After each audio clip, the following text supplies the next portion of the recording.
నా గురించి కూడా ఎన్నెన్నో చెప్పామంట. రాత్రి నేను పెట్టిన మెసేజ్ కూడా తనకు పంపించేసావంటే తనకి నువ్వు ఎంత ఇంపార్టెన్స్ ఇచ్చావో నాకు అర్థమవుతుంది. చెప్పుకుంటే చెప్పుకో, చేసేదే నేనైతే కడుపులో పెట్టుకుంటున్నా, వాళ్ళు కడుపులో పెట్టుకోరు కదా. ఏదో రోజు ఆడు కాకపోతే ఎవరైనా సరే ఇంటికి వచ్చి నిలదీస్తారు. అర్థమైందా? ఎన్నిసార్లు బ్యాలెన్స్ చేసి గతి కూడా లేదా తనకి అని అన్నాడు. అర్థమైందా? ఆ ఫ్రెండ్స్ అందరు బాయ్స్ నా ఫ్రెండ్స్ ఉంటారో లేడీస్ ఉంటారో తనకు ఫ్రెండ్స్. న్యూజిలాండ్కి ఎవరికో మెసేజ్ చేస్తుంది కానీ మనకు మెసేజ్ చేయడానికి టైం కూడా లేదా. మన మెసేజ్ చేస్తే ఖాళీ లేదు, టైం లేదంటుంది. వాళ్ళతో చాటింగ్ చేస్తుంది 11 గంటల వరకును. మెసేజ్ చేయలేదు, నీకు చేస్తుందని నేను అనుకున్నాను, నాకు చేస్తుందని నువ్వు అనుకున్నావేమో. అలా ఎన్నెన్నో చెప్పాడు చాలాసార్లు. అవన్నీ నేను పట్టించుకోలేదు, ఎందుకంటే నువ్వేంటో నాకు తెలుసు కాబట్టి. నోటుకు వచ్చినట్టు మాట్లాడేయడమే. ఎవడో ఏదో కూసాడు అలాగని, ఎవడో ఏదో అన్నాడు అలాగని. నిన్ను 10 సంవత్సరాల బట్టి పరిచయంలో ఎంత నేను కడుపులో పెట్టుకొని దాచుకున్నాను. మీ వాళ్ళు నన్ను ఎదురు లాగేశారు. నేను ఒక్కడిని మాట్లాడినందుకే నిన్ను కలిపి ఎదురు లాగేశారు. మరి నువ్వు ఎంతమందితో మాట్లాడుతున్నప్పుడు నేను కడుపులో పెట్టుకొని దాచాను. ఎవడో ఎలమెంట్స్ బ్లాక్ మీద చేస్తుంటే ఆడి గురించి దాచాను. ఎవరో వసంతలు ఆయన మాట్లాడినప్పుడు ఆడు ఫోటోలు పెట్టినప్పుడు అవన్నీ దాచాను. ఇవన్నీ నేను కడుపులో పెట్టుకున్నాను. తన దగ్గర కూడా డబ్బులు తీసుకున్నామంట, వసంతలు ఆయన దగ్గర కూడా హెల్త్ బాగోలేదనని.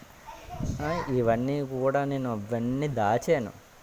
ఇవన్నీ దాయిగా నువ్వు నన్ను తిడుతున్నావు. ఇవన్నీ మీ ఇంట్లో వాళ్ళకి ఎవరికైనా తెలిసింది అనుకో, నిన్ను మొహం ఉమ్మేస్తారు. వాళ్ళ దగ్గర నుంచి హెల్త్ బాగోపోతే ఎందుకు డబ్బులు తీసుకున్నావు, ఇంట్లో డబ్బులు లేకపోతే నిన్ను ఎవరో చూడక అని మీ అమ్మ, మీ నాన్న, మీ మాయలు అయితే తిడతారు.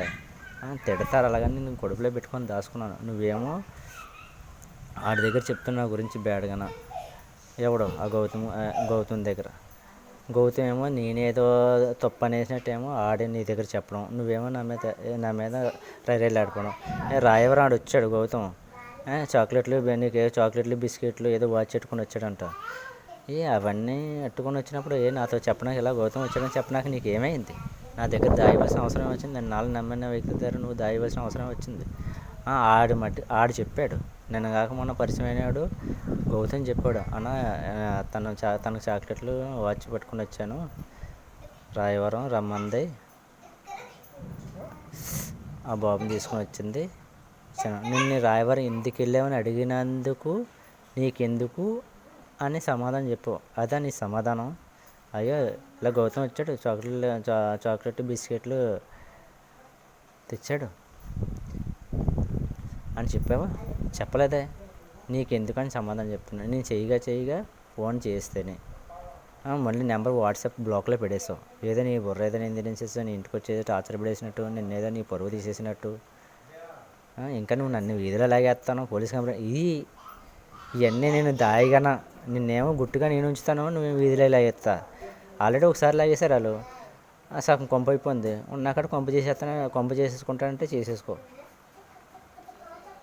ఇంకా నా మంచితనాన్ని చేతకానితనంగా తీసుకొని నువ్వు నోటుకొచ్చినట్టు చేస్తే నువ్వే నష్టపోతావు పూర్తిగా. ఇప్పటికైనా చూడు, జాగ్రత్తగా ఉండాలని చెప్తున్నాను. ఎప్పుడు నేను మెంచుకోరేవాడినే, నేను ఎవరి దగ్గర ఏం చెప్పలేదు. అర్థమైందా? గౌతమ్ అంటే నువ్వు నాకు పరిచయం చేసిన వ్యక్తి కాబట్టి ఆడెవడో నాకు తెలియదు, నువ్వు పరిచయం చేస్తే నాకు తెలిసింది. అర్థమైందా? కానీ ఆడు నువ్వు చెప్పినవి, నువ్వు చేసినవి, నువ్వు చెప్పినవన్నీ నువ్వు వాడితో నువ్వు షేర్ చేసుకోమని నాకు చెప్పాడు. అర్థమైందా?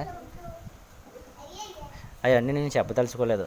ఓకే, ఉంటాను.